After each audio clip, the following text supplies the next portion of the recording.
What's going on, guys? It's Nick. I'm Zach, and this is how we would do every trick in the 2024 NAKO Pro Open division if we were competing ourselves. I won this competition in 2015 and podiumed in the top 3 4 times outside of that. And I've won this competition in 2016, 2020, and 2022, along with 2 other podium finishes. We have been attending this competition for 11 years now. We have been going to it for so long, so we are super excited to bring you guys this video today. Hope these tips help you guys crush your opponents, and we'll see you in Minnesota. Let's go. Opposite hand, airplane, 1.5 swap trade spike. First thing we're gonna do is put the tama in our opposite hand, put our opposite foot out in front of us. You're gonna switch your stance on this one and put the Ken in front of our back leg here. So for me, it's gonna look like this. Ken in front of my left back leg here. From here, you're going to hold the tama at chest height. You don't want to be holding it over your head. A lot of people play too high with their opposite hand because it's uncomfortable, but I promise getting used to playing low, just like you do with your dominant hand, is going to be better in the long run. So hold by chest level, and for the airplane, you're going to want to twist it as it comes up because you want the cups facing you for a perfect setup for the 1.5 swap trade spike. If you're in the pro division, this is not that difficult to do. You do not want to miss the airplane on stage for this trick. This is not the part to miss. If anything, you're going to want to miss the actual hard part, the 1.5 swap trade spike. So make sure your airplane is perfect and the cups come up facing towards you. So since this is the pro division, I'm going to assume that everybody, or most people, 99% of people, can do a 1.5 swap spike just like this.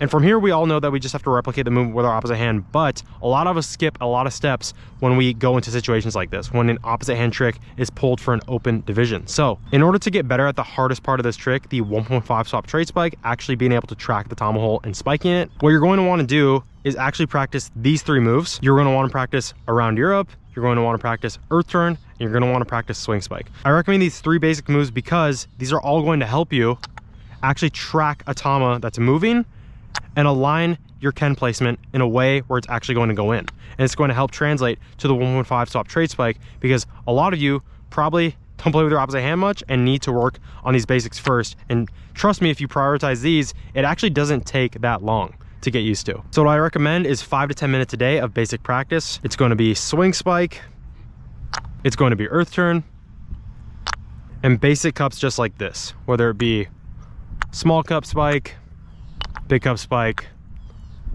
or base cup spike. Spend just a little time on these tricks per day, prioritize it just for a little bit, and you're going to actually see your 1.5 swap trade spike improve.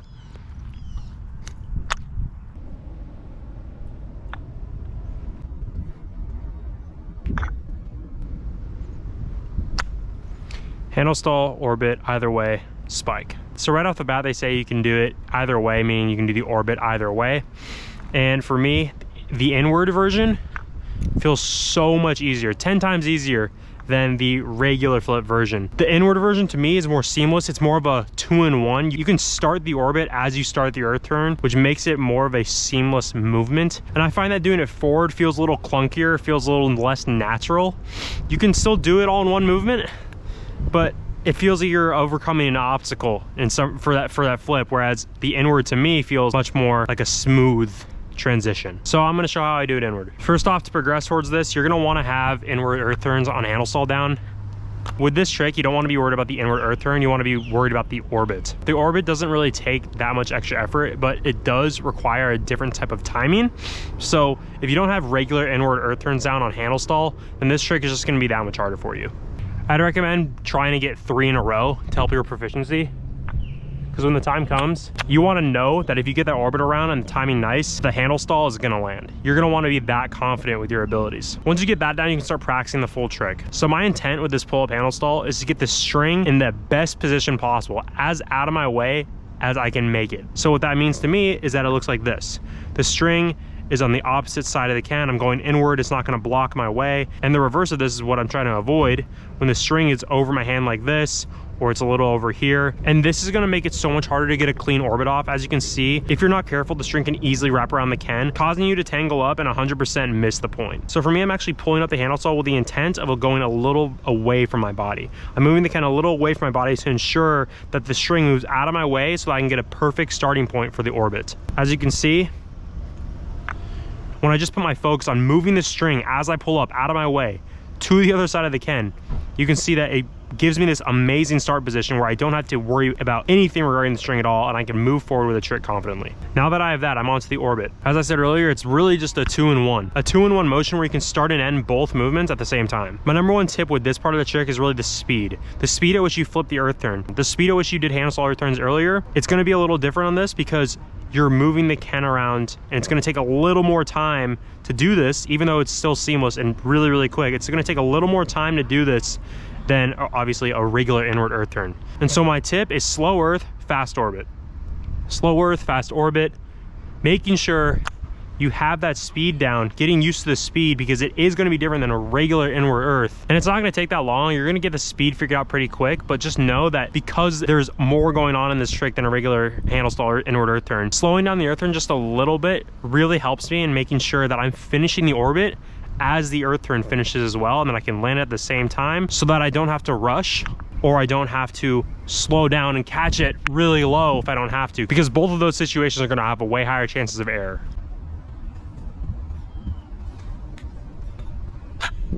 Inward juggle to spike. So first I'm gonna help you guys progress into the inward juggle itself.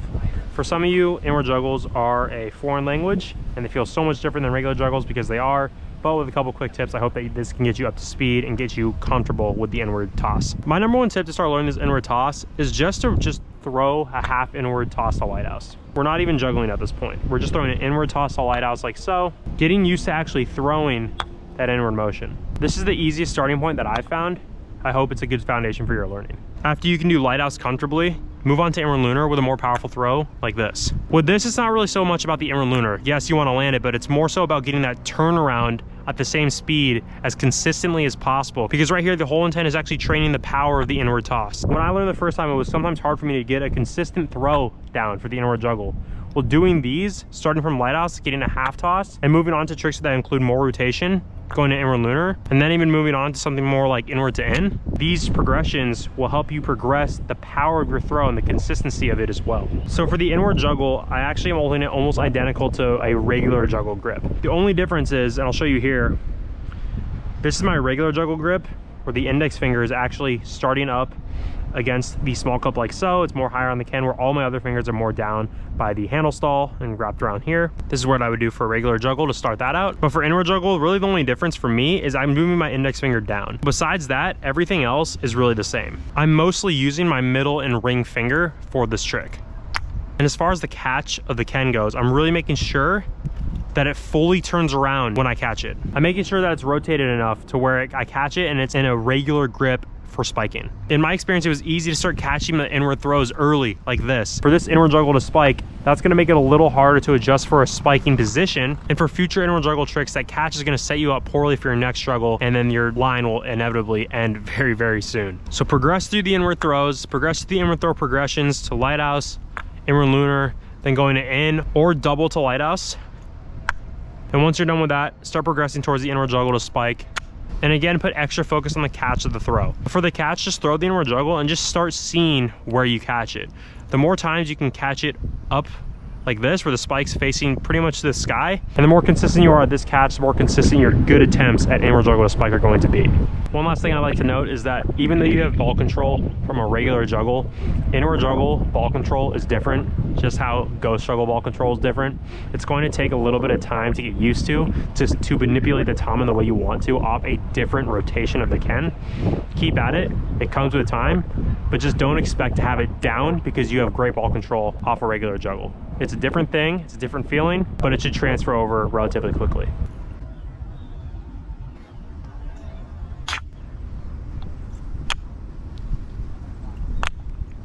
Two-turn airplane, double jumping stick, double inward jumping stick. For this one, guys, my main tips are around focus. This trick, although really simple to grasp, is going to be, in my opinion, one of the most missed tricks of the entire competition. There's 3 parts to it, and each part, especially two-turn airplane double jumping stick, that is a notorious trick for getting even some of the best pros out in spike offs and competition. Even at KWC, this trick is missed by some of the top players. It's not hit first try. But now in this open comp, you have another double inward jumping stick, which is probably one of, if not the hardest part of the trick for you guys competing. So I'm gonna go over my tips for inward jumping sticks first. So for me, what works really well with inward flips off anything, especially jumping sticks, is cocking it back like so, I like to flip my inward jumping sticks where I cock it back at my face. Some people do it like this. I don't find that strategy to be working for me, so I go like this and tilt it back. Second, I like to actually view inward flips a little bit from a side angle. I find that when I view them straight on, it can be a tiny bit harder to track. There's a little more blindness in that, but I like to see it from a little bit of a diagonal view to make sure I can see the entirety of the flip and make sure my visibility of the trick is as best as it can be. So how I do this is I usually go down, I usually tilt, and then I move my wrist a little bit to the left. I'm right-handed, so if you're left-handed, you would move it a little bit to the right. And so this view will allow me to better see inward flips. Now let's talk about the pull-up aspect, because I'm willing to bet that most of you guys watching, if the inward jumping stick part isn't the hardest for you, it's going to be this two-turn airplane. So the goal of the two-turn airplane is to get it as straight as possible. You don't want the flip to be overturned, crooked, or coming up straight like this. You want the two-turn airplane to look like pretty much a double jumping stick, as straight as a double jumping stick. And so I'll show you my technique here. My stance is like so. There's tension in the string. I'm not tugging on it like this, but there's some light tension in the string. The string is fully extended. My small cup is fully turned towards me. I'm holding the Ken in a grip that's fully enclosed, but it's a loose enclosed grip. So the handle stall isn't in on my palm like this. There's actually some room in between the handle and my palm. Looks like that. And this is how I'm grabbing the Ken to start. It's a loose enclosed grip. So I start with the small cup facing up, and I give it the slightest little twist on the turn, like so. So just practice this right here. You're letting go, and it's doing a 360 and coming back to you. Let go, 360, come back. Now once you got that down, it's time to put it in action. So I'll let go, and I'm watching the small cup all the way through. I let go and I watch the small cup go around 180 degrees to now where it's facing completely away from me. It started out like this. Now it's facing completely away from me. And that is the moment I pull up on an airplane. So let go, pull up straight, and then two-turn airplane. Even though this looks really simple, this is going to take practice, especially if you've neglected it. And it's not gonna come super easy off the bat. But if you really focus with intent on the release, the turn of the Ken, when you pull the Ken up and what angle you pull it up at, if you focus on these things, then you'll be able to get the hang of it in no time. Hippie flip lighthouse in. I've done a lot of inward things in my life at a slight angle, but for this one, I want to keep the Ken as straight as possible. I think this helps get the final lighthouse flip off very clean, very straight, and super easy to see. It also, in my opinion, just makes it easier to make contact between the Ken and Tama when performing the hippie flip. So I hold the cup straight towards me, like this. I'm sure you guys can have any grip you want on it. I prefer my index finger to be touching this part of the Ken right here on the side in some way, shape, or form, but I have it clutched in here with these three fingers. I have a firm grip on this Ken. It's gonna look something like this. Three fingers wrapping around here, clutching, palm is touching here as well, and then thumb positioned right by the ring, index on the side of the Ken here.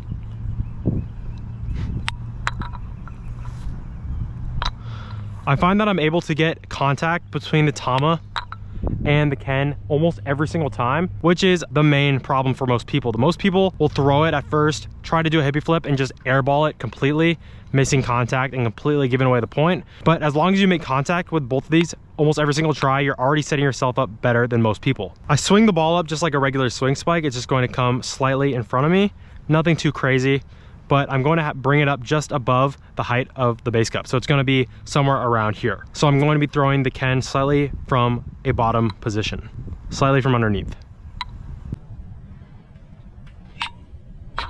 Other than that, it's mostly just practice from here. I feel like these tips would have saved me a lot of time once I first started learning this trick. I still have a tendency to go from the side or hold it a funny way, do all these old habits that I used to do when this was an old trick back about 7 years ago. But I find that if I just keep the Ken straight, have a firm grip over the Ken like so with all these fingers, and throw it straight on, I feel like this sets me up for a really good attempt almost every single time. Double gunslinger, double whirlwind. For the double gunslinger, you have three options on how to do this. You have swing double gunslinger,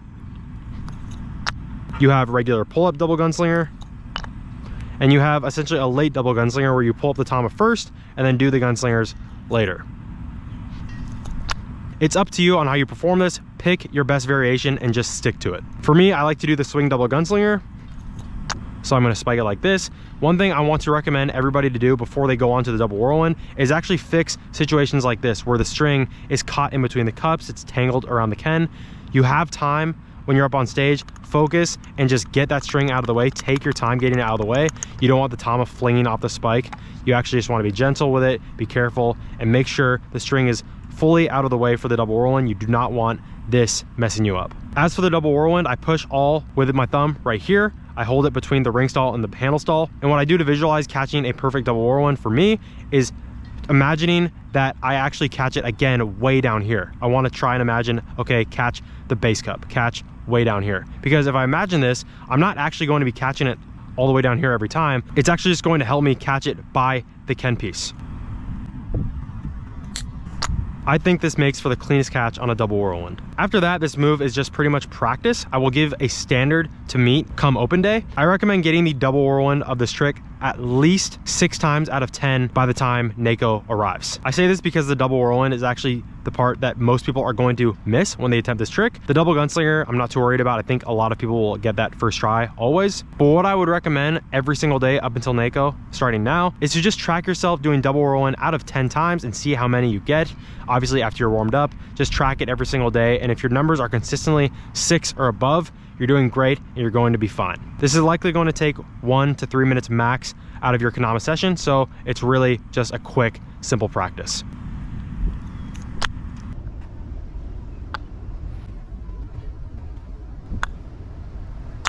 Inward stilt, backflip, in. So I'm gonna go over the progressions for a backflip on this trick. So if the backflip motion feels a little uncomfortable for you, you're not used to it, if it's hard to track, I'm going to recommend these progressions to you. Starting off, lunar to stilt. This lunar hop to stilt, apart from stilt over the valley, is going to be the shortest amount of motion that still has that same identical flip as a backflip.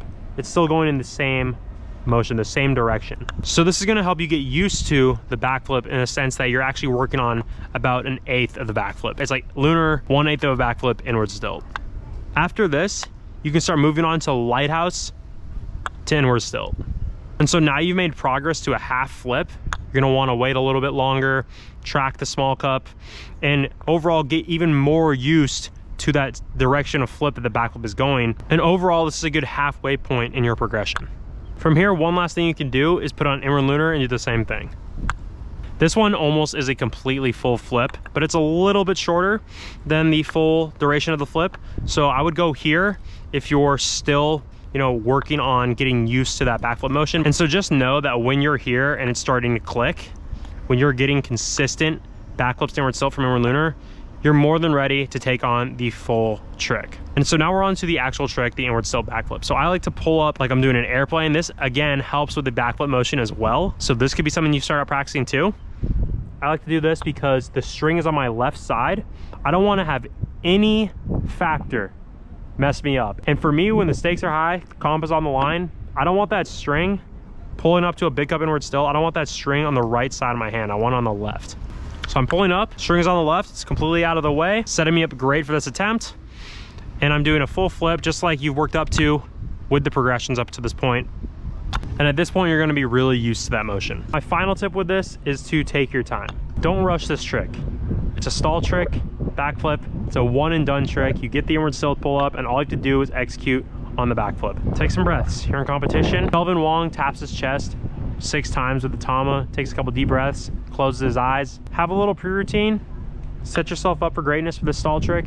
This is gonna be one you wanna have down to make sure you're putting that pressure onto your opponents. Bev flick stunt plane flip. So for this one, I like to pull the Ken up with a little twist, kind of like I'm doing a lighthouse. I'm setting up for a lighthouse to where it comes up fully sideways. I want the same exact pull up for this because I'm going for a stunt plane flip afterwards and I want a straight Ken, so it's gonna be the easiest transition possible. So all I do for that is give the small cup a little bit of a push on the release and the Ken should rotate like this. As you can see, my stunt plane grip with the tama is with the hole facing down. It's turned over. The string is on the other side of the tama. This is what it looks like on the other side. So the first thing that I focus on is the height of the pull up. When I pull it up, I'm focusing on pulling it up to chest height, a little above chest height. So if I move my tama back, it's really on the top side of my chest like this. That is where I want the tama to be when the Ken is entering the hole. And the second part is the flick. So the flick, when I first learned this, was hard for me to understand because I didn't understand when to actually initiate the flick in general. When I first started learning this trick, I waited a few more milliseconds than I do now to actually initiate the flick, which meant that the spike would be further along into the tomahole hole and that I wouldn't actually be able to get as easy and as fast of a flip as I would have liked to out. So I used to initiate the flick right down here, when in reality, what I do now, what works for me really good now, is actually initiate the flip right up here. That's barely going in. It's barely going in, and it's making contact with the ridge of my bevel, as you can see that. It's not going fully in the hole, it's not going past that. It's making contact with my bevel, and that is really it.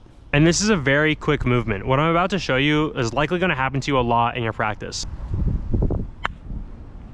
One of those, where you miscalculate, you miss just by a millimeter, and you know, you catch the spike at the edge of the hole, wherever you may catch it. That's totally fine, that just means you're close. That's going to happen a lot if you haven't done this trick before. So once I'm actually up with the pull-up, all I'm doing is reaching down a little bit and then giving it a little swipe back, just giving a little minor wrist movement towards myself.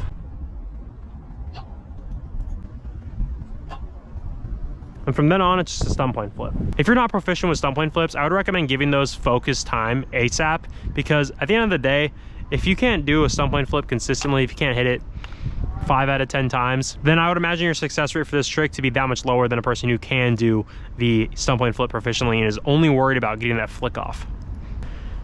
Around USA with double earth turns.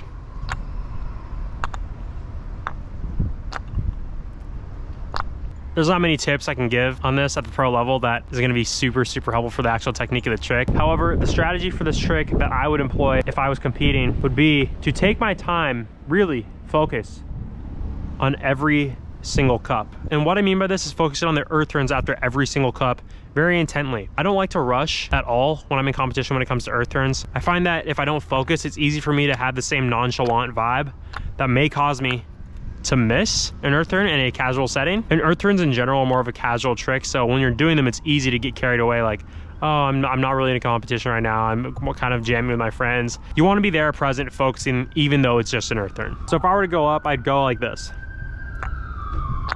Pause, double earth turn. Pause again, reset, make sure my string is out of the way on that.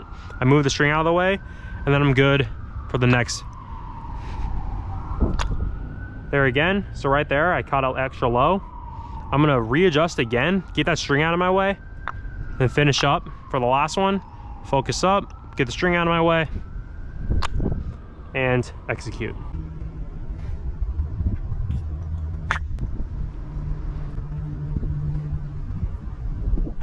Swing, one turn candle, trade to in. So for this one, the pull up, we've already gone over how to do a straight pull up earlier in this video. I'm just gonna skip to the swap. I like to throw the tom up when the Ken is actually almost fully vertical. I like to wait until it's almost reached its full rotation, as if I were gonna do a one-turn airplane, to throw the tomahole up. And by the time I move my hand up to transfer to the candlestick, it's gonna be fully rotated straight down, and I can move on to the catch. So it's boom, throw, catch. One thing that I like to do on this trick that ups my chances just that much more is finger rolling the swap. And I'll show you the finger roll in slow motion here. I'm holding it like this, thumb kind of in the middle of the tama, my two fingers are back like so. I'm primarily using my middle finger and my index finger, and my ring finger and pinky finger are on the bottom side of the tama, giving me that support right under the string hole right there. And upon the release, I actually tilt my tama to the side like this, so I just went from regular straight to right here. And then I'm actually swapping it off, not by tossing it, but by rolling it off my fingers like this, rolling it towards me, coming back with my two fingers in the front, my middle and index. I'm rolling like so to initiate that tama spin. Same thing on the pull up. Yes, a player can definitely clutch out an airplane no matter where the tomahole is. You have time to manipulate the hole position when you go for the trade, but the trick becomes easier when that's a factor you no longer have to worry about, because the hole is already in the perfect position, the side. So when I go for a trade airplane, I'm not thinking about moving the hole, because as soon as I catch it, it's just gonna be straight up. And so that makes all my focus go towards actually catching the airplane itself. Maybe your regular swaps are already very consistent. I didn't really have an intention on finger rolling that, and it came up like this. Maybe this is not a factor you're worried about, but this, for me, I like to make sure that every part of the trick is as easy as possible. And so if I can finger roll this to make sure it's at my perfect hole placement every single time, I'm going to do it. And my last tip, I really like to use my knees on the throw to airplane. The hole's gonna be in the perfect position for me. Players will miss this end. It can be easy to under rotate, and so I don't want that. I wanna get the flip fully off, and I know that if I put my intent on using my knees, bending down, coming up for the release, that it's just gonna up my chances that much more. Using my knees, and we're in. Inward lunar, inward stilt, over the valley, lunar, in. I'm gonna walk you through this trick in all of its parts. Inward lunar to inward stilt. So I actually pull up the inward lunar with my hole facing up. And to do the transition, I do two things. And so the first thing I do after the hop, right? After the hop to do the transition to inward stilt, I hop up, and the first thing I do is I move the hole towards me, giving more of an angle to actually catch the inward stilt straight on. And number two is I make sure that I move my index finger out of the way from the spike. The last thing I want is to hand this trick or to have this spike be in the way and make contact with my finger to knock it off or, yeah, basically just cheat on this trick. And how I do that is I actually move my index finger off the tom, as you can see there. I'll start holding it with only my thumb, middle, and ring finger. And as I'm getting ready to make that next transition, I put my finger on again and get ready for the over the valley. So onto the stilt over valley, guys. This is gonna be the opposite direction most of us do stilt over valleys usually. So it's gonna be a little more foreign. How I like to do it is the same way I like to do stilt over valleys regularly, in the sense that I'm just moving the finger that's on the other side out of the way. So on regular stilt over valleys, I'm gonna go over valley and then same thing, I move my index finger. I take my index finger off and I start to actually, after I catch it, grip the tama differently. And so my thumb actually goes up a little more too, because if I'm stilting over the valley regularly and I'm transitioning to an inward stilt trick, my grip goes up, my thumb comes up here, and my index and middle finger actually fall towards the bottom to give me that support for the huck or anything else I want to do. The concept is the same here. I'm actually going to move my thumb a little bit down and out of the way. So what that looked like was I either move it down or I move it out. Any place I can get it to where the spike is not going to be touching my thumb anymore. And in my opinion, it doesn't really matter where I move it as long as I find the thumb position comfortable, because this is not the end of the trick and I can always reposition like how I'm going to do the inward lunar and hold the tama in the tama grip that is best for me to make that transition. One more time. As you can see, I moved my thumb down this time. It was right up here, but I actually moved it down to lower in the tama. You want to find your sweet spot, find whatever's comfortable for you, either moving your thumb to the side, like this, or moving your thumb from here down to here. I don't think it matters that much because, again, you can reposition yourself into the best grip to get to that lunar. So for this transition to lunar, I like to just knot it off. I like to knot it off instead of hopping it. So knot off is this. Hopping it is gonna be like this. And the reason I like the knot off is because it gives me more security. The tama is always in contact with the ken if you do it right. There's less variable of error and you don't have to risk hopping it and miscatching it like that. Because I know how to knot off correctly, I'm fully confident that once I get to this part of the trick, all I have to do is just pull back a little bit and it's gonna fall right into place, which is way easier than, you know, okay, I'm here, and even though this transition is pretty simple, all it takes is a little bit of a blip like this to either miss the transition or actually lobbing it back a little too much to where the angle is now in a very, very suboptimal lunar position. When all that I do that really helps me is just rolling it off. The contact is with the tama the entire time. I can literally feel the cup moving out of the stilt and into the lunar. I can feel it as I do this movement. Fully contacted the entire time, and it makes me very confident once I'm over the hump of this trick, the stilt over valley. Inward lunar, tap, cushion, inward lunar, single flip, cushion in. For this one, I like to actually have my tama out to the side facing my hand. So I'm left-handed, the tama hole is going to face towards me. If you're right-handed, obviously it would look something like this. But I like to do this because sometimes when you get an unlucky tap and it taps just a specific part of the bevel, it might set the tap off axis, it might make it flip slower. You don't really know, so I like to keep it consistent and do it on the side. The first part of this trick that I want everyone to get down is the speed of the first tap. The worst thing would be to actually tap this so slow that it doesn't come around for the cushion tap in time.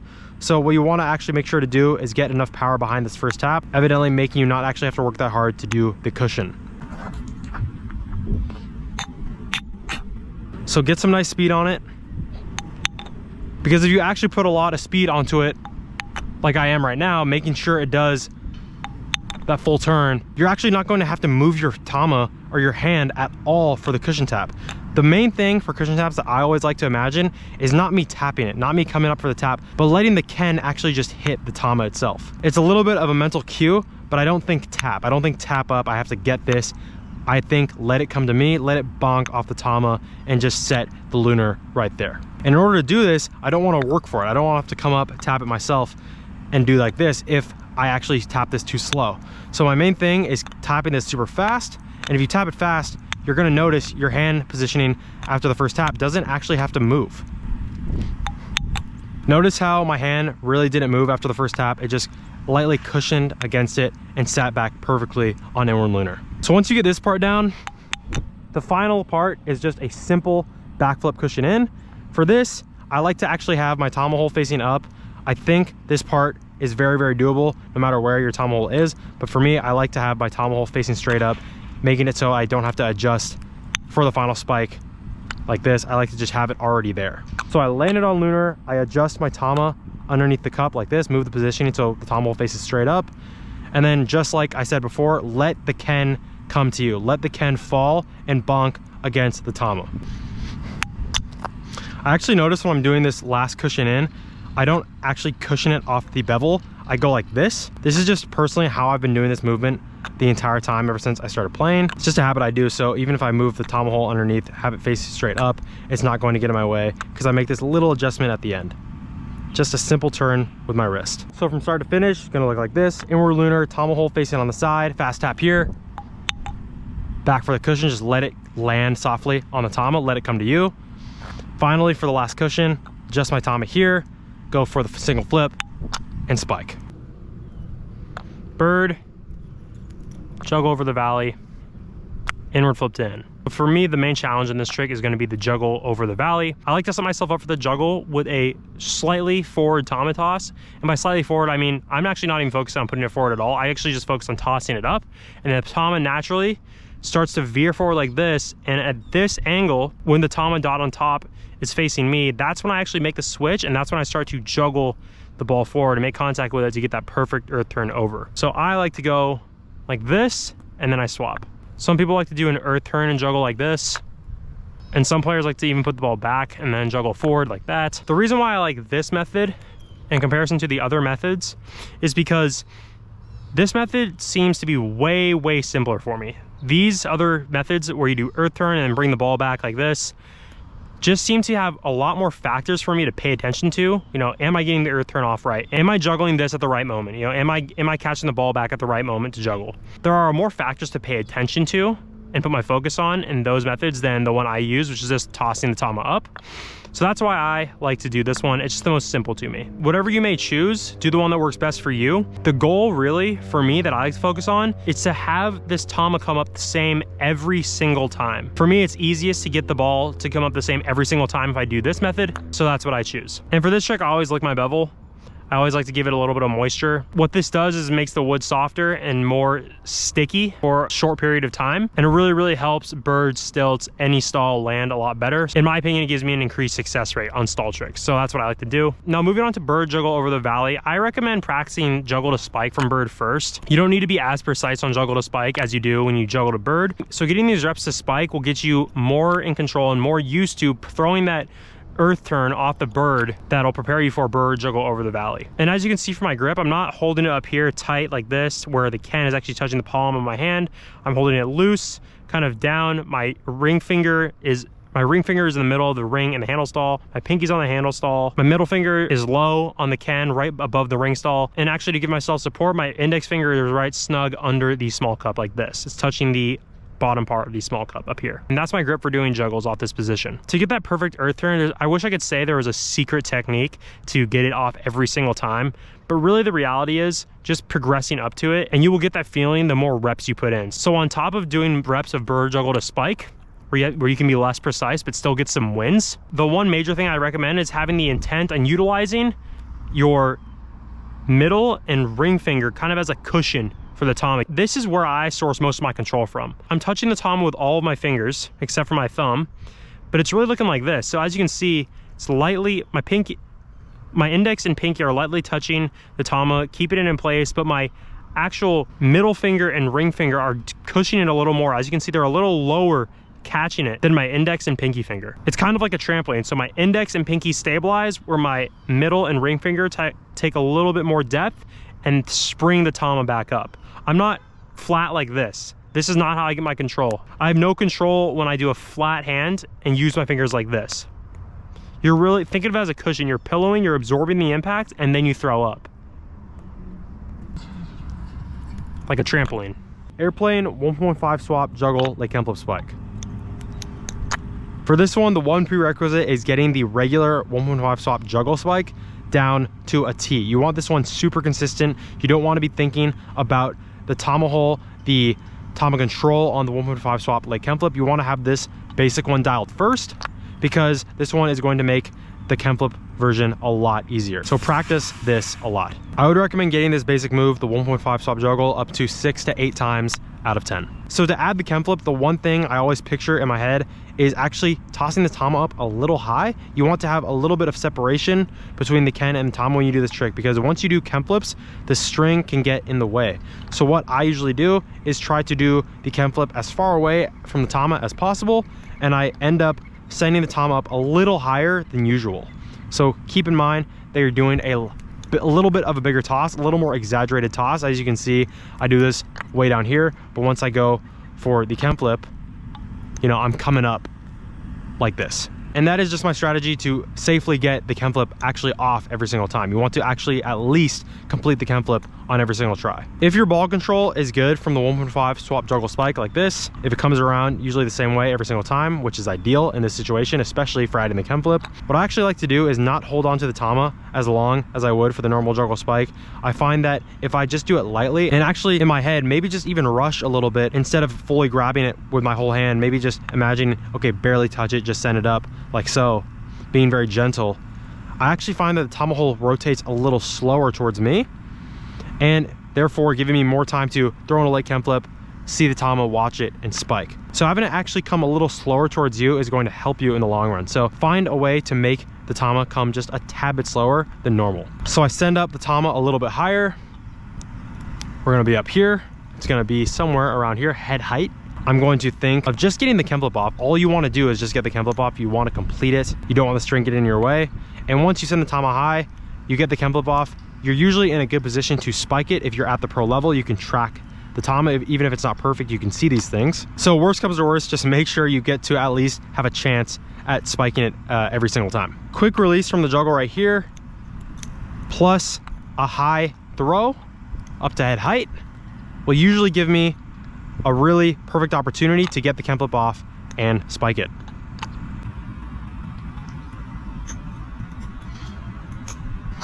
Once you conquer this, get the KENFLIP off, and are actually able to have the hole coming around almost every single time the same exact way, this is going to take care of most of the trick. All that's left is actually connecting the two pieces together. Big cup, 1.5 turntable, pause, down spike. First thing I would do for this trick is actually wrap up my string 2 to 3 times depending on the string length. I do 3 times right here. My string length, as you can see, is close to 10 fingers, 9 to 10.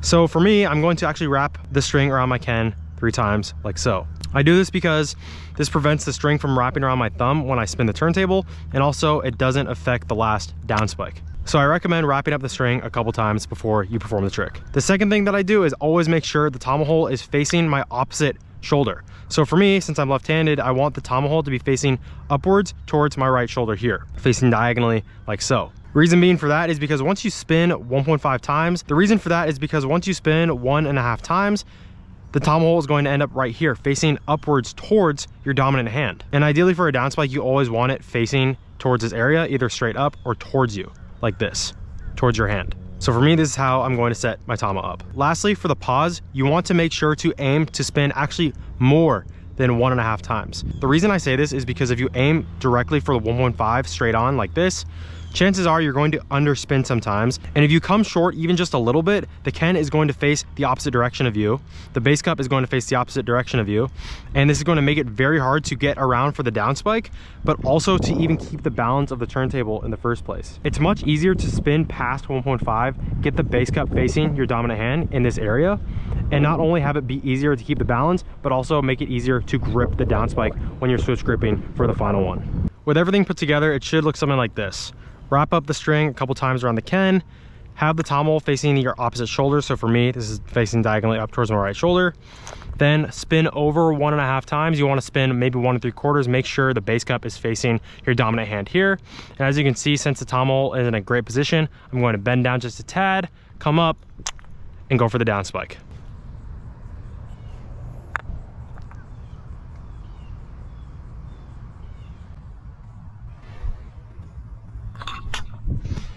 Sweet special, down spike, fast hands. For this trick, let's make sure we know how to do sweet special first. So I'm gonna do it right here, quick tutorial.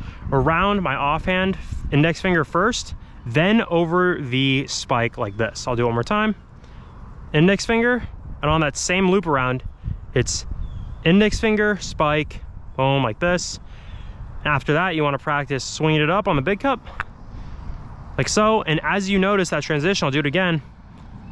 I bring it up and I move my left index finger down. I move my offhand index finger down to give me that tightness on the Ken. Oh, fell off. To give me that tightness on the Ken to where, look, when I pull it up like this, the tension's there, ball's not falling off, it's snug, it's locked in place. And for this, I actually like to let go of the Ken and actually start swinging at the same time. So I'll let go and then immediately start bringing my offhand finger back and forth. Now, if you're in this division, you probably already know how to sweet special to spike. The difference between sweet special to spike and sweet special and catching and down spike grip is really just the speed at which we bring up that final swing to set us up for the swap. So for sweet special to spike, I have a little more power behind it. It's rotating the Ken forward halfway towards me. But for the sweet special to down spike, I'm actually just pulling up and I'm slowing it down earlier. So I'm slowing it down right here. And I then from here on out, when the small cup is about to face towards me, I'm pulling straight up to the sky so I can grab the Ken, it stops rotating, and I can catch it in a SARA grip for that down spike. Now the grip for this, guys, I find myself catching it up here most times to give myself room for that fast hand, and that's just where my hand comfortably lands anyways. And again, I'm just focusing on pulling straight up instead of towards me. One last final piece of advice I have for this move is to give yourself a consistent amount of swings you'll get until you actually use that last one to initiate the swap towards the down spike. For me, I like to count to 8 or 10 swings before I go for that final swap. It allows me to focus. So this is 5, 6, 7, 8. And usually from there, that's when I pull it up. And I like to make sure it's the same every single time so I'm not rushing myself. I'm taking a breather, I'm being actually very conscious of this attempt, and it keeps everything about the trick more consistent for me. Gunslinger, juggle, late gunslinger, spike. This one is going to be probably one of the more difficult ones on stage because the kanamas that they're using, maybe it's not the best for gunslinger, maybe the string gets in the way, but this is personally how I would do it in this situation. A lot of us are usually used to pulling up doubles, triples, quads, quints, and above when we do regular pull-up gunslinger. So when you're asked to do, at least for me, when you're asked to do a regular pull-up gunslinger, just a single, it actually is a little bit confusing because I always catch myself wanting to pull up the tama super high, but with just a single gunslinger, in this case, that's not really necessary and actually detrimental to the actual completion of the trick. So you want to make sure to keep the tama pretty low. Even when you pull it up, you don't want to pull it up all the way to head height. You don't want to have it come up all the way up here, just like we do with triple gunslingers. In my experience, keeping the tama a little bit lower, maybe up to chest height around here. Not super difficult, not super high, but just keeping that in mind, keeping the tama a bit low. So next from here, after the first gunslinger, I obviously go into the juggle and then go for the late gunslinger to spike. Now, how I do late gunslingers is when I do the juggle, I don't actually catch it firmly and then sling like this to get to the end. What I do is actually go into the juggle with just my finger. And so what I'm going to do here, if you watch closely, is insert my finger and then spin it around, catch it with my full hand, completing the grip like so. I did not catch it with my full grip like this and then add a late gunslinger. Some people can do that. I personally cannot. I think it looks really cool, but for me, this is more optimal. Sliding my finger in first before I even lay any of my other fingers on it, before I lay any other part of my hand on the Ken, I come in with my index, spin it around, have it glide around my finger, and just end up catching it like this with my whole hand. This is obviously a lot easier said than done. This part is going to be super difficult to practice. I think late gunslingers are a super difficult trick, but if this is the part that's stopping you, I recommend forgetting about the first gunslinger for a second and just practicing like this, throwing the tama up and juggling, just trying to get the late gunslinger to come around. And once you've mastered this, you can actually start going for the spike. So start thinking about tama control, start thinking about giving it that perfect earth turn for it to come around to actually complete the trick. After you master getting your finger underneath the cup, getting it to sling around, actually mastering the tama control off the last juggle, Once you get comfortable with these two things, it's time to put it all together. Remember, off the pull-up, keep the tama a bit lower than usual. Don't try and go up to head height, keep it at chest height. Keep it down here, go into the juggle like so. And from here, you're going to insert your finger to gunslinger like this, and eventually just go for the spike.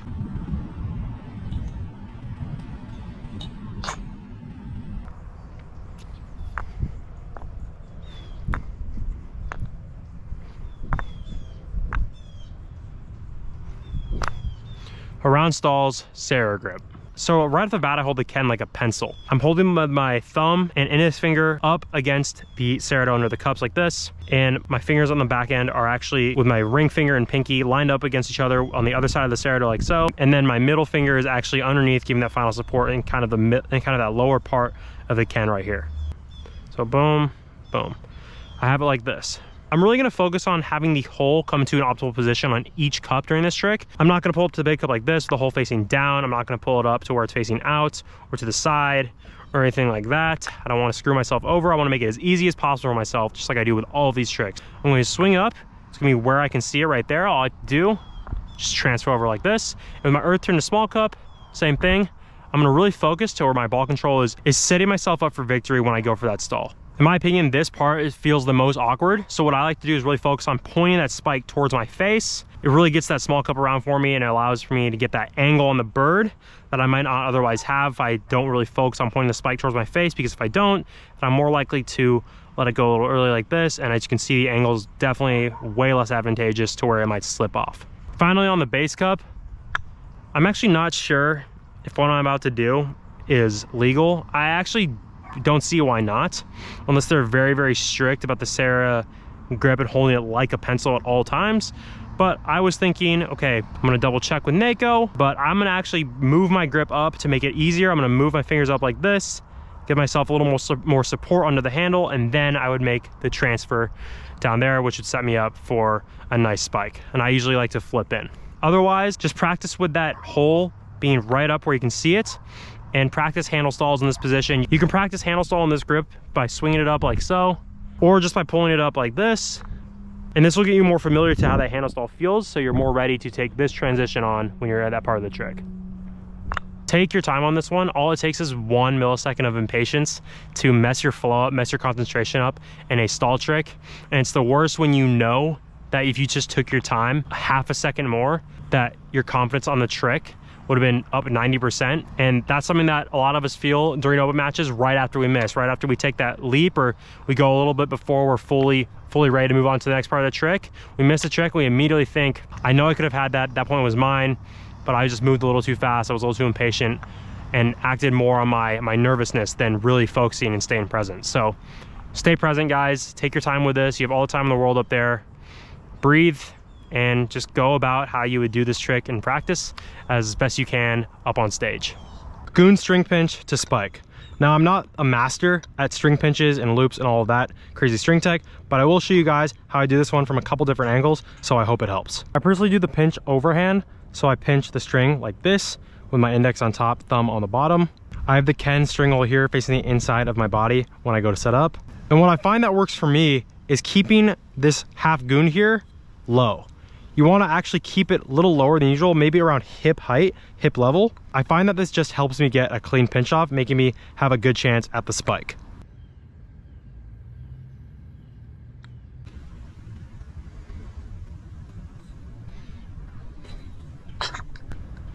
As you can see, I really sit pretty low there. And then one more thing, make sure you're pinching at least halfway or maybe even towards the Ken where you're doing the pinch. If you pinch towards the tama too much, like here, for example, catching it a little too close to the tama is going to swing around super fast and you're not even going to have time to catch the Ken for the spike. So make sure to keep away from the tama, make sure to grab at least halfway through or towards the Ken. Another way I know people do this is underhand. I have never done it like this, but I know that people can seem to perform this trick super easily if they do it underhand with maybe these 3 fingers, maybe these 2 or 3 here. So what I mean by that is instead of going overhand like here, you actually catch it immediately right here. So play around with that. I haven't mastered it yet, but I have a feeling that if I got the hang of it, it'd be super easy.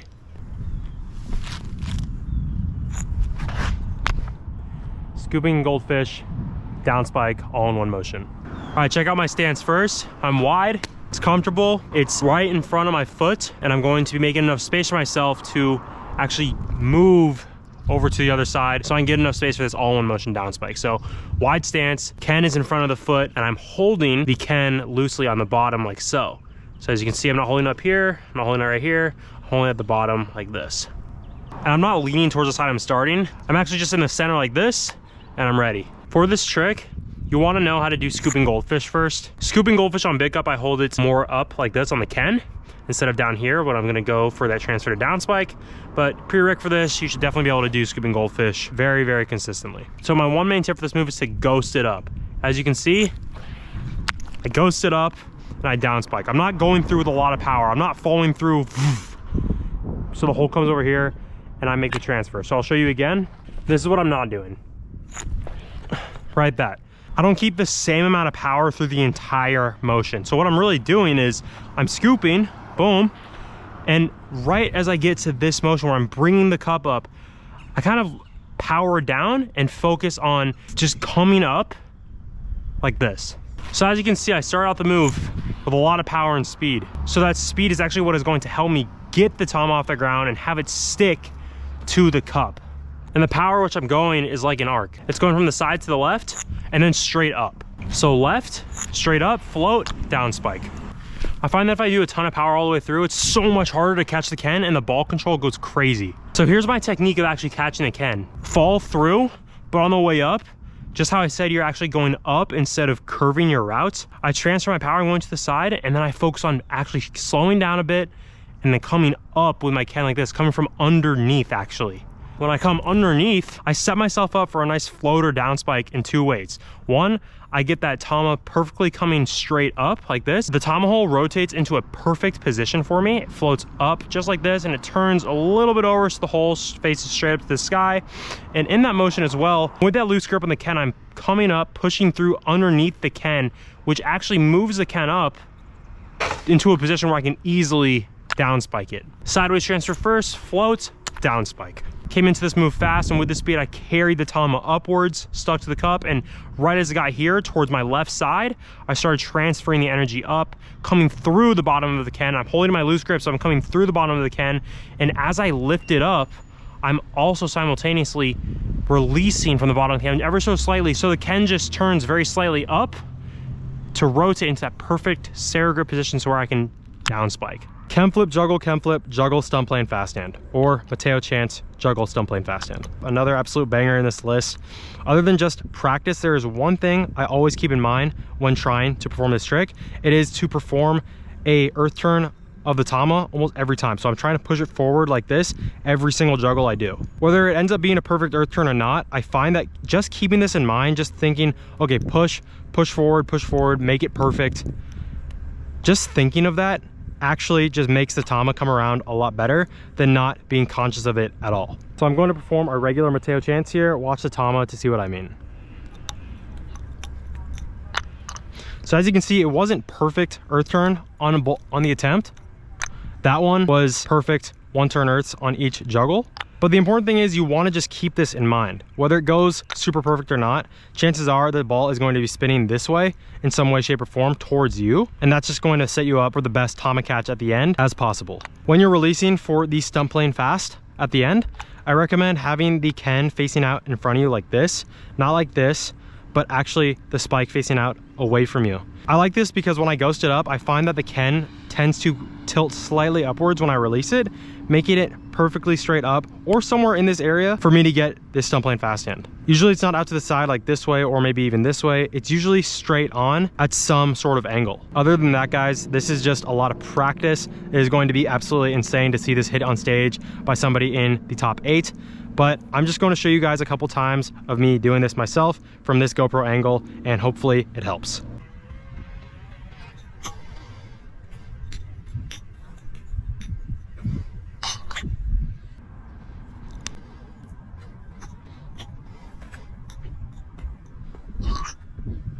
Lunar, inward flip, backflip toss, lunar, inward flip to in. This trick for many is probably the most difficult trick on the list. So a lot of practice and preparation is required, especially with regular lunar backflips. I recommend getting these at least 6 times out of 10 in order to make the full trick that much easier.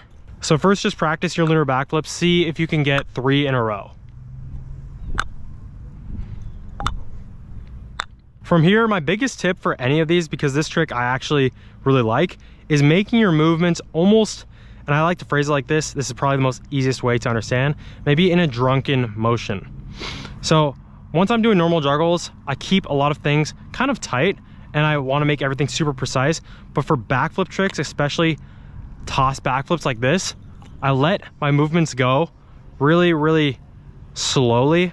They're a lot more spaced out and it almost feels like this drunken motion where I'm doing it, but everything is just a little slower, a little more relaxed and not as tense. Typically, you want to think of throwing the backflip right here, the same speed as which you would perform a regular lunar backflip from this position. So that's why I say to move in more of a slow, drunken manner, just because your movements are more elongated. Everything is going to slow down just a little bit. You're not going to be as tense, making this toss back just a tad bit more slow, a tad bit more comfortable.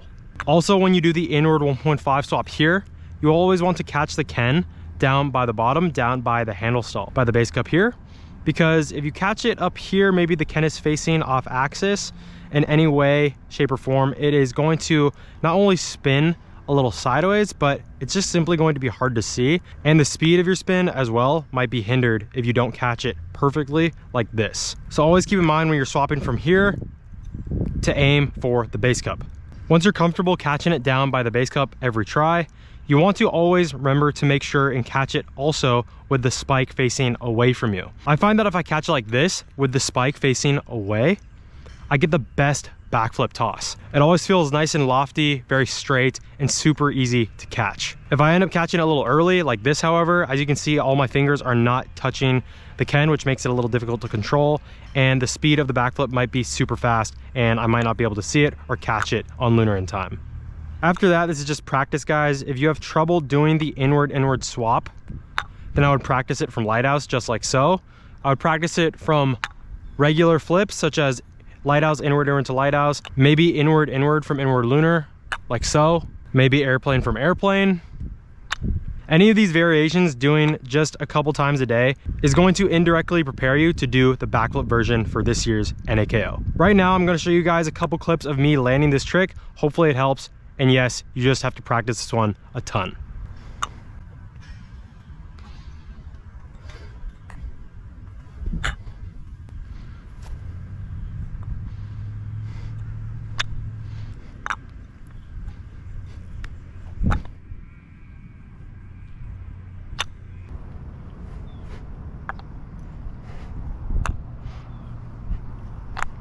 Penguin bird, inward flip over the valley to SARA, bird, and then flip, penguin, spike.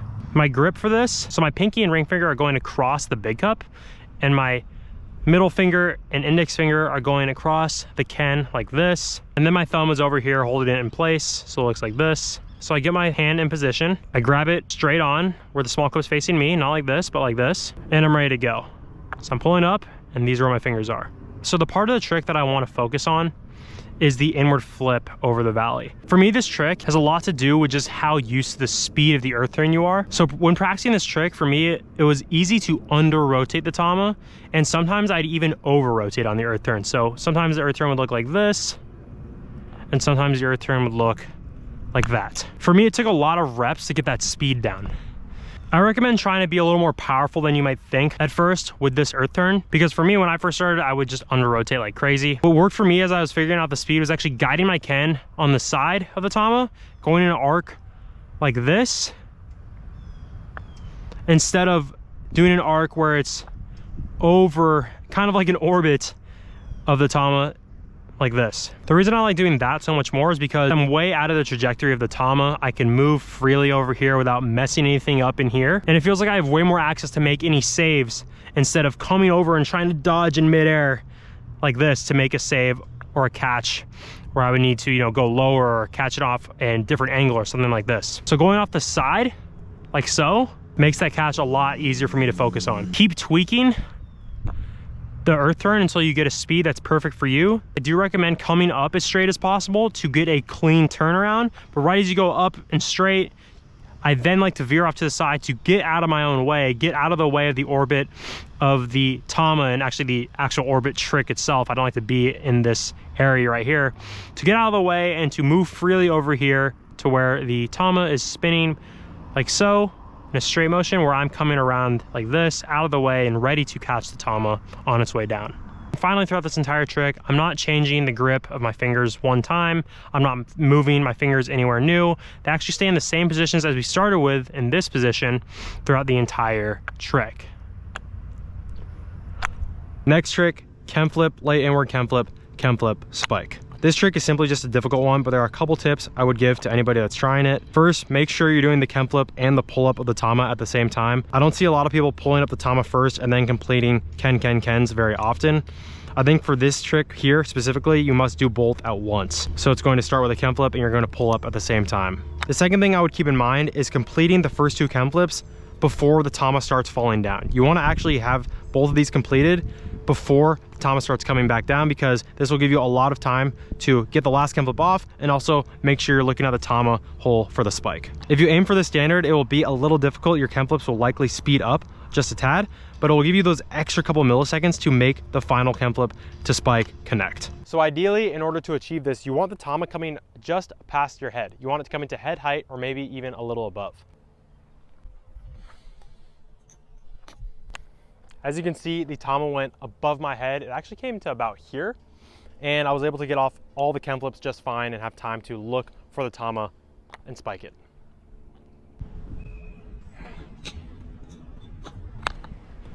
This one is going to take a lot of practice to get down, but I hope these small tips help you.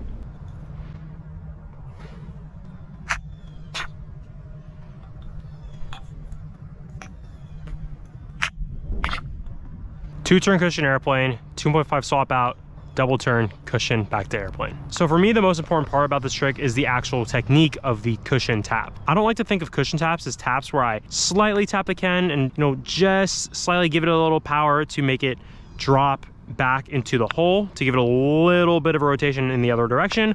I like to think of cushion taps as dead stops. So what I mean by this is I'm not thinking of putting any power behind this cushion tap at all whatsoever. The main purpose is to let the Ken hit the Tama, not use the Tama to hit the Ken.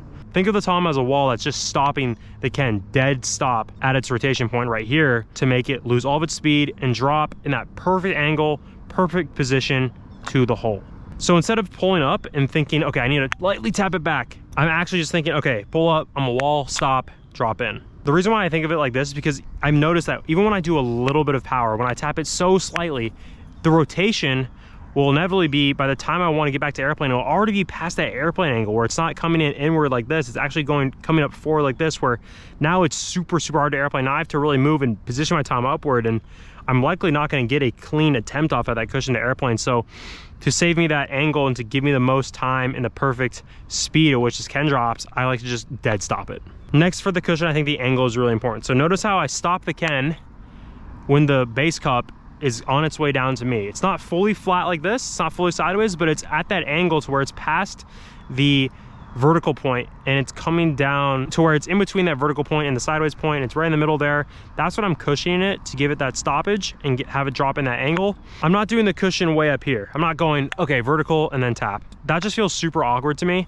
And to go along with that, for cushion speed, for the rotation, I always like to err on the side of over-rotating it than under-rotating it. The last thing I want is not to get an opportunity at this trick whatsoever. When I under-rotate, look, slow speed, it barely comes up, and either when I get it high or it's coming around slow, if I'm tapping it when it's slow and high like this, it's just gonna be a really awkward feeling cushion that won't give me the angle that I want and will likely just make the Ken come up like so, past this bliss point of dropping straight in, where it's actually going to have the angle come up like this, and it's going to be harder to recover from. It's like two-turn cushion, cool, I'm going to go for a speed of 2 turns to lighthouse and then dead stop it right before the lighthouse.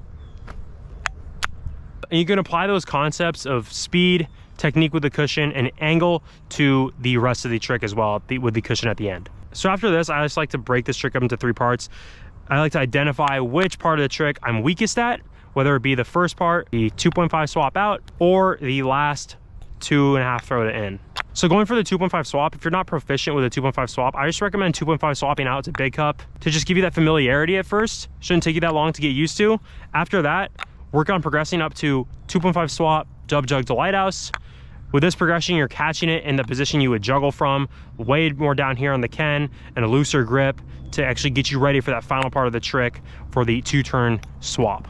For the last juggle 2-turn swap to cushion, I like to keep the same technique of angle, speed, and just overall dead stop that I've already discussed. Really what I'm gonna do to practice this one is just airplane 1.5 out and then getting that throw off to end like this, because all I want to do at this point is practice that last part of the trick, give me as many reps as possible. And I know that 1.5 swap is just easier than 2.5 and get more reps, and so I'm going to practice that until it's dialed, and then and only then am I going to combine these all together and hone in on the actual trick itself.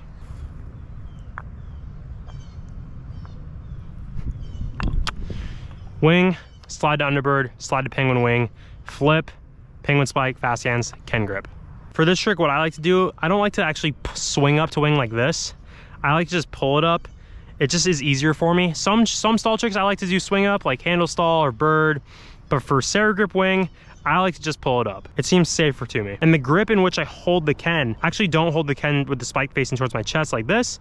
I like to hold it to the side like that, where the spike is to my left. This is the most comfortable position for me, although try both of these out. You can still get a good transition to the underbird like so from both angles. I recommend breaking the trick up into 2 tricks. The SARA wing slide to underbird, and then the underbird slide to penguin wing. And I mean practicing these transitions separately. And so for me, I'm actually holding the Ken sideways and slightly diagonal, slightly down like so. I'm not completely sideways like this, but I'm actually right here. And it's just the slightest transition. You're really just, it's a very similar sensation to a nod off. It's like a slight roll. It's really just this much movement.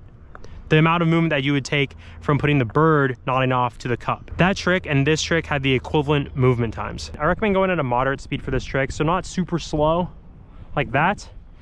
For me, that makes it a lot harder to control, and it's completely unnecessary because the amount of distance between all these points is so small that actually just rolling over like this at a moderate speed is a lot easier. So really all I'm doing is sliding the Tama from wing to underbird. This is very, very secure. The underbird is the most secure part of any stall, in my opinion. It has the most support with this big Ken to have the ball lean against. So this is actually going to be the easiest part of the trick, in my opinion. And my tip for this slide, honestly, is really just to slightly turn the Ken. Your Tama, more likely than not, will be able to move and slide through these cup transitions, through these stall transitions with ease. So it's really about the amount of speed and finesse you put on these stalls. So moderate speed, I use my knees again, coming back up, and I'm here. For the underbird transition to the penguin wing, I'm actually doing it so my spike is pointing straight out like this, right in front of my face. And this is the position I'm going to penguin spike fast hands Ken grip from. So for the spike, my number 1 tip for this is to actually flip to spike fast. Make sure that your turn is a little faster than normal. And this is because of one thing. I don't want to have the Tama fall so low that I'm catching the spike down here and then I have to make the transition, which is going to be really, really hard this close to the ground. It's not just a normal spike. A normal spike you can catch high like this or low like this, but this is a fast hands. I like to make more space and more time for me to actually get that transition off. I'm gonna need a little more time in the air. And the way I like to create this time is to earth turn a little higher and a little faster than normal like that. This allows me to get a clean transition and not worry about having to make the transition lower like this. And as you can see, it's a lot harder to do that. So practice the speed of your spike. Just put it on the penguin wing and start drilling this. Again, this is really easy entry on a kendama. There's not many more points in the kendama where you would set up an easier entry into this penguin spike fast hands Ken grip than this setup right here. So get to work on that and then you'll be good to go for this trick. 3-tap, juggle, 2-tap, juggle, single tap, juggle, spike. This one is just an absolute banger on the list. There's going to be a lot of people who can just simply do it and a lot of people who can't, who haven't practiced tap as much. Chances are if you're grinding towards getting this more consistent, or if you already have a consistent, either way you can do taps already. So I'm not going to get into the tips on just regular taps for this. The one thing that I will say is, for me, what I personally think of, most of the battle is in the first 3-tap and the double tap. If you can do these 2 first things, then obviously you can do the single tap. That part is easy, and the juggle spike right after. I mean, everybody in pro open division is able to do a juggle spike. So these last 2 parts of the trick aren't very difficult, and something that might be okay to forget about practicing for a little bit as you hone in on the hardest part of this trick, the 3-tap juggle to the 2-tap. I say this just because from personal experience, when I am able to get through the 3-tap and the 2-tap, I already think the trick is practically over. That's just me. I think the single tap and then juggle to spike at the end are something that is just so automatic, so unconscious. So if I'm able to get the 3-tap to 2-tap, I'm already pretty good. So use that as a way to practice 3-tap juggle, 2-tap juggle, spike. Really hone that in, really just get really good at the first part of this trick, and then the last couple parts, the single tap and the juggle spike, will be smooth sailing.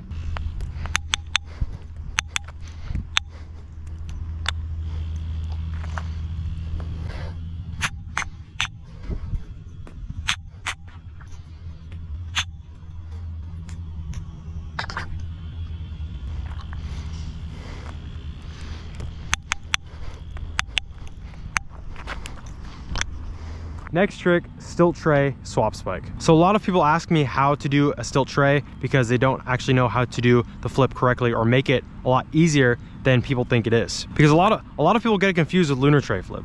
With lunar tray flip, you go actually more outwards, and the spin is actually going to go a little more sideways. And this is okay with a lunar because there's so much room to catch it on the cup, but for stilt, this actually makes it extremely difficult. I find that if I go too far out to the side, that the actual spin of the cups over rotates, and by the time I want to catch it on stilt, it's looking something like this. It's maybe going to go to small cup. It's not going to be perfectly aligned. And even if the big cup does come around nicely, it's going to be coming at such a side angle that it's probably not going to land. It's actually just going to be really hard to catch. So what I recommend for stilt tray, my biggest tip is focusing on going more up than out. You actually want to go more towards on a clock.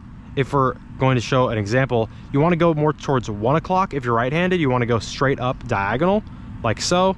And if you're left-handed, you want to go to 11 o'clock. So like me, it's going to be something like this. The way to execute a good stilt tray is to have it come around as much as possible, just like a regular stilt flip. And what I mean by that is actually having it come around as straight as possible, not sideways. Because at the pro level, we can all see single stilt flips. We can all see double flips. We can all see up to triples at least.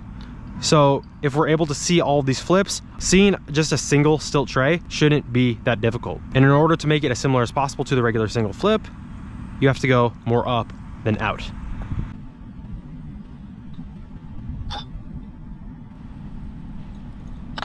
Now, of course, my stilt tray does still flip sideways, but this is more of a visualization cue. You want to not think, I have to go super far outwards and spin it on this crazy axis. You actually don't. Your wrist is going to naturally flick a little off to the side, but that's okay. This is a stilt tray flip. It's supposed to. I just want you guys to visualize keeping this a lot more straight than sideways. Also, if you're looking at the way I hold a stilt, I have the C shape of my hand facing towards me. I have these 3 fingers holding the ball. I have the index by the hole, middle finger in the middle, and then the ring finger coming down for support right here under the tama. My pinky is hanging off loosely. Thumb right here out of the way of the spike. It's on the bottom third of the tama. And with this grip, I find that I'm able to execute a stilt tray pretty often and pretty consistently. So from here, you want to execute the trade spike. The trade spike is the last part of the trick. It's not just a simple in, it's actually a trade, a swap. So there are a couple ways to do this. There are a couple ways to do this. I'm personally scared of the string in this situation. I know that something that works best for me is actually to not do it in 2 motions like this. I know sometimes my fingers grab the string like so, and it'll actually maybe set something off. So what I like to do is, this is just how I do it, is actually not do a swap like this. You do it in 1 motion. You roll it off, do an earth turn, flip to spike. I like to do this because there's absolutely no chance the string is going to get in my way. And I personally just feel more comfortable and secure knowing that no other factor other than me missing the spike is going to mess me up. There's a couple ways to do this. Obviously, the regular swap trade in 2 motions. And there's also my way, where you can do both at once, flip both the Ken and Tama at the same time, earth turn and spike. But at the end of the day, it's up to you. Pick your best variation and stick to it, because you want to be doing this every single day up until competition. Airplane, 5-tap airplane. This one, there's not really many tips I can give on it, to be honest. This is just one of those bangers in top 8. You can either do it or you can't. There's obviously going to be a lot of people on that final day crushing this trick, but then there might be some people who don't do taps as much. All I would recommend for this is finding a way to count in your head that is consistent and works best for you, whether it be by 1-1-1-1-1 or 2-2-1, 3-2, something along these lines. Just make it as easy as possible for yourself and stick to that. Chances are if you're grinding towards 5-tap or you can already land it, you already know how to do taps. So not going to go much into this one. I'm just going to try and do it 3 times in a row.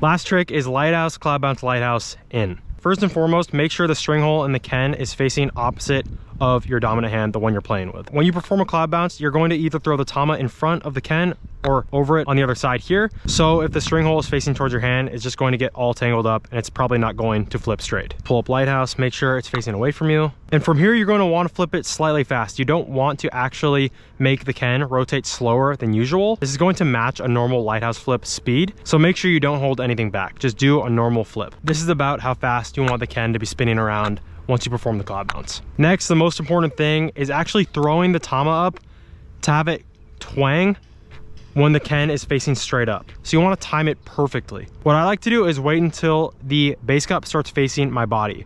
So once it's here, this is when I throw the tama up in the air like this, and I make sure to throw it quite high so it actually twangs and comes back. There's tension on the string and it flips back like this. This is going to take a lot of practice to get the timing down just right. But once you flip it here and throw it up like this, by the time the tama actually reaches the top, the Ken will be spinning still. And likely, if you do it correctly, will bounce like this.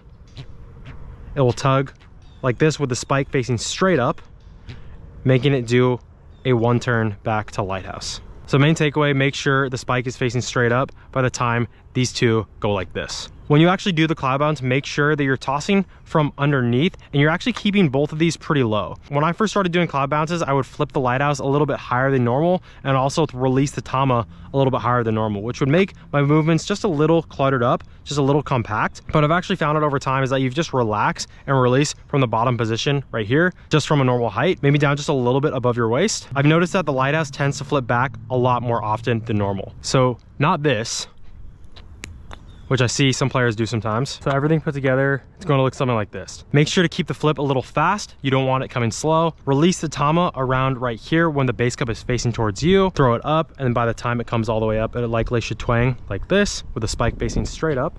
That's the goal. And then finally, it's going to either do a single, double, triple flip, and no matter how many it may be, you're going to want it to come straight and catch it on lighthouse.